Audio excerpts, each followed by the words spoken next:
Pa rin po kay VP Sara Duterte. Nandyan po ngayon siya sa St. Luke's Medical Center sa Quezon City kung saan nga po dinala itong kanyang Chief of Staff na si Attorney Zulaika Lopez. Kung maalala po ninyo, kaninang past 3 a.m. Mga kababayan ay mula sa Kamara isinugod po sa VMMC. And after an hour o mahigit ilang oras ay yan po, dinala na po siya sa St. Luke's Medical Center. Tulad ng sinasabi po ni VP Sara Duterte, nagkaroon pa nga ng press conference or live stream kanina ang VP Sara kasama si Attorney Zulaika Lopez doon mismo sa Kamara at nakaranas ng masamang pakiramdam itong si Attorney Zulaika. Nakaranas siya ng parang back pain at nagsusuka daw ito hanggang sa nahimatay. Kaya nga po,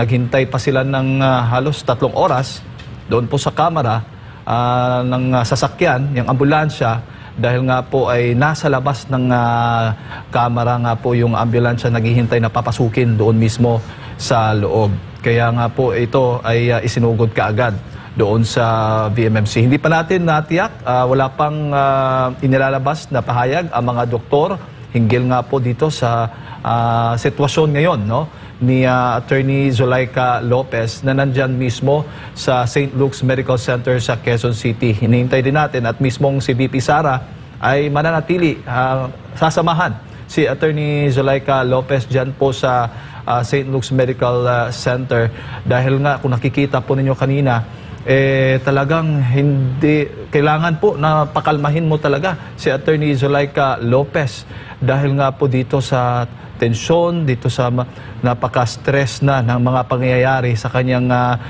sitwasyon na ngayon. Kaya nga po kailangan na isang malapit na kaibigan at walang iba kundi si VP Sara Duterte ang nangunguna personal na umaalalay dito kay Attorney Zulaika Lopez. Yes, partner, yun nga nakita natin, hindi natin inaasahan ng yung mga inilahad ni Vice President Sara sa ating ambush interview. Hindi rin natin lubos akalain na ganito katindi ang aabutin ng sitwasyon na iyon. Bagay nga na ibinahagi rin ng ating kapartner Admar na binabalak pala talaga. Ayon sa informasyon na balak pala kung bakit mayroong ambulansya, ang pulis doon is not for them to go to the hospital but for them to go to the Women's Correctional Facility. Yung pala kaya nakikita po natin, kung babalik natin yung video, diba from that ambulance, inilabas siya at inilipat siya sa isa pang ambulance ng St. Luke's. Kaya buti na lang naagapan agad kung meron man. Kasi kung ating titignan, hindi po tama na ang isang tao, hindi naman convicted ito, Jay. Hindi pa akusado. Diba? Tapos ang kanilang trato ay ganun na lamang. At even ang pamabastos. Kasi nakita natin yung ginawa ng isang pulis. Kernel ba ito? Na dinuduro niya rin. May halong duro-duro din siya sa Vice President Sara Duterte. Kaya nga sobrang sama ng loob ni VP Sara dahil hindi niya rin lubos akalain na ganito rin ang gagawin sa kanya ng ating kapulisan. Hindi naman natin nilalahat. Pero isa sa kanya nabanggit ay yung pagdagsa ng daming kapulisan na nariyan ngayon sa St. Luke's. Nabanggit niya rin kanina, meron na rin SWAT. Kaya nga sabi niya, walang pinagkaiba ito para din kay Pastor Apollo sa nangyari sa KOJC Siege. Na padagsa ang kapulisan sa iisang tao na wala namang nilabag na batas at na-contempt lang. Pero yun nga at maya-maya meron din tayong mga kapanayam dito para magbigay din ng mga impormasyon dahil so far, nakikita po natin ngayon ang kaganapan, yan po nakikita natin sa screen, yan po ang St. Luke's. Labas. At sa labas ng St. Luke's. At kung pwede natin sana ipakita rin yung side ng camera natin, ipaikot, nang sa gayon ay makita rin natin ang ating kapulisan kung gaano karami sila. Marami na rin nagtatanong sa atin dito, gaano karami ba ang pulis ngayon dyan? At yung isa sa ating impormasyon na natanggap po mga kababayan ay paparami na paparami. Sana naman hindi mangyari ito gaya ng nangyari sa Davao City. Pero at least ito yung malinaw na pagpapakita lamang na nabanggit na rin ni Vice President Sara ang lantarang pang-aabuso sa ginagawa sa ating demokrasya, sa ating konstitusyon, na wala na pong sinusunod na batas. Kaya po nabanggit ni Vice President Sara, we are hopeless. Hindi basta-basta iyon. Ibig sabihin, wala tayong pag-asa kung di tayo magbabago. Kung di natin babaguhin ang mga nariyan sa ating gobyerno. Siyempre, sino po ba ang may kakayahan para mabago ito? Nasa taong bayan po yan. Nasa sa atin po yan. Tayo nagluklok, tayo rin ang may kakayahan na mabago ang ating bansa. Pero muli, nakikisa sa atin, marami sa ating mga kababayan ngayon ay nakikisa sa ating programa. Kaya basahin natin ang iilan sa kanilang mga comments, partner.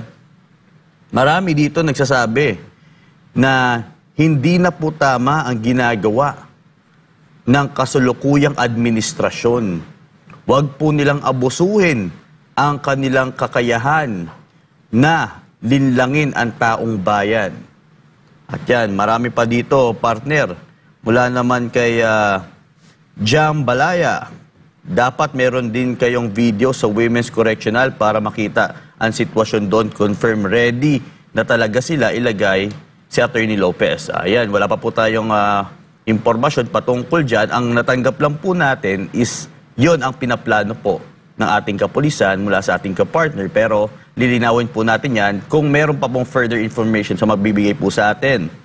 At yan, makikita po natin ang bumubuhos na reaksyon ng taong bayan patungkol sa ginagawa. Siyempre, 31 million ang taong nagmamahal sa ating vice-presidente tapos gaganituhin lang.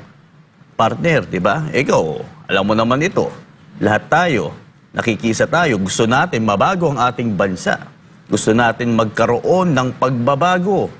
Kaya nga hindi natin lubos akalain, di ba? Nung umatin si former President Rodrigo Duterte rin sa kanyang naganap na hearing, yung ginagawang pang-aabuso rin. Kaso lang hindi nila kayang talunin ang ating former president dahil sa talino.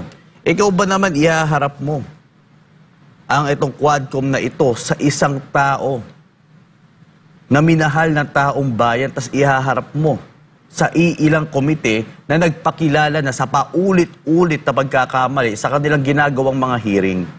Partner, baka ano pong mabanggit natin dito? Totoo. Oo, yan partner. Para sa mga kababayan natin, nagsimula po itong isyong ito nung naglabas po ng order, no? Past midnight po, itong Kamara na dadalhin, ililipat ng kulungan si Attorney Zulaika Lopez, yung Chief of Staff ni BP Sara. Doon po ililipat po siya sa Women's Correctional Facility dyan po sa Mandaluyong City. Kaya po dito nag-umpisa, ayan po, talagang naging emosyonal si Attorney Zulaika at inaasahan din, may balak din, according to BP Sara Duterte, yung mga abogado, legal counsel po ni Attorney Zulaika Lopez, sasampahan ang kaso dahil pati po yung kanyang mga kagamitan tulad po ng cellphone ay kilumpis ka. Yun po naman ay hindi sakop o saklaw doon sa utos na order ng Kamara sa paghuli mismo o paglipat kay Attorney Zulaika Lopez. Past midnight po yan. Kaya nakapagtataka dahil bakit isinilbi yung order na yon, yung kautusan na yon sa kanya hating gabi, past midnight, madaling araw, mga kababayan.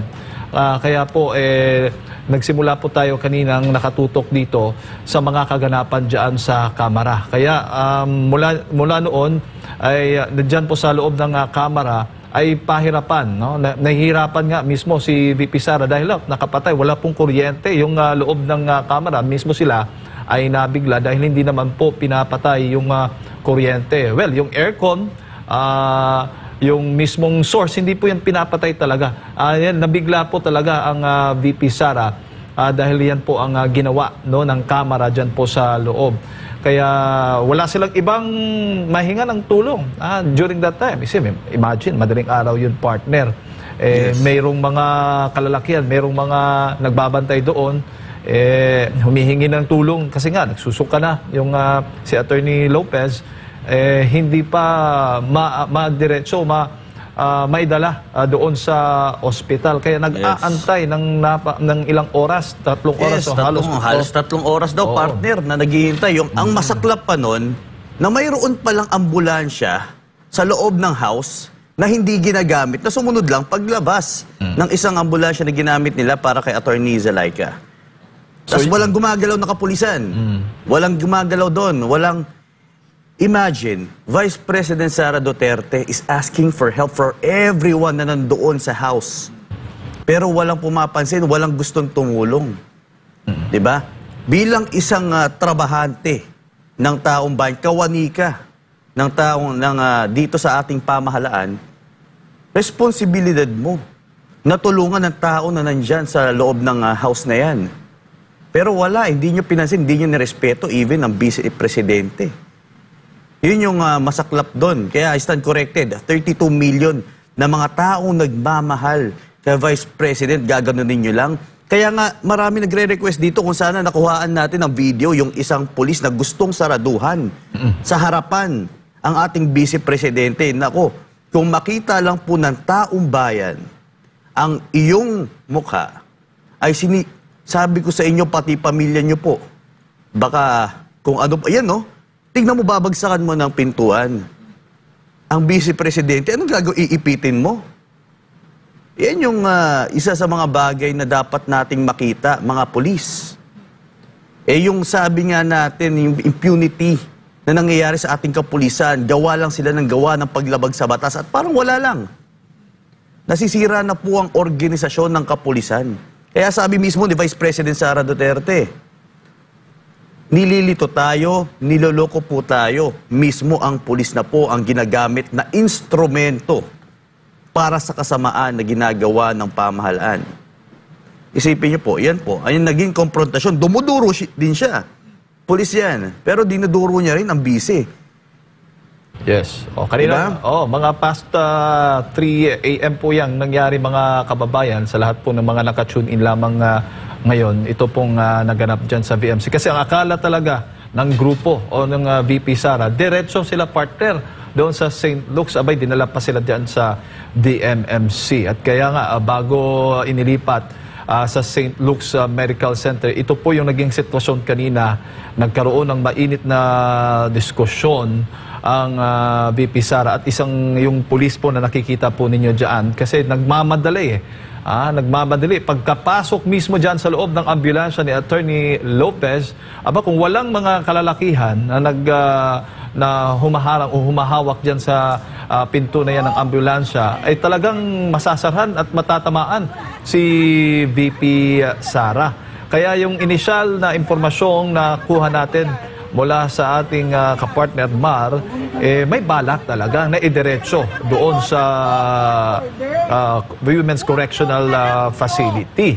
Kaya buti na lang, andyan si VP Sara Duterte at naalalayan niya itong si Attorney Lopez. Tingnan po ninyo, naging iyak ng iyak si Attorney Lopez at hindi na alam kung gagawin partner. Nagagis na nga ng kung ano mga gamit dahil nga sa kanyang frustration nararamdaman. Nasa stress po siya sa mga nagaganap, lalo na itong panghaharas na ginagawa nga po ng kapulisan dyan po kay Attorney Lopez. Buti na lang nailipat po ito doon sa ambulansya mismo ng St. Luke's at agad-agad ay dinala. Sa ngayon po ay nasa St. Luke's Medical Center po sa Quezon City si Attorney Zulaika Lopez at inaalam pa po natin yung kanyang kasalukuyang kalagayan po dyan po sa loob. Kasama po niya dyan si Vice President Sara Duterte. Marami, partner, dito sa ating live streaming ang nagpapaabot ng kanilang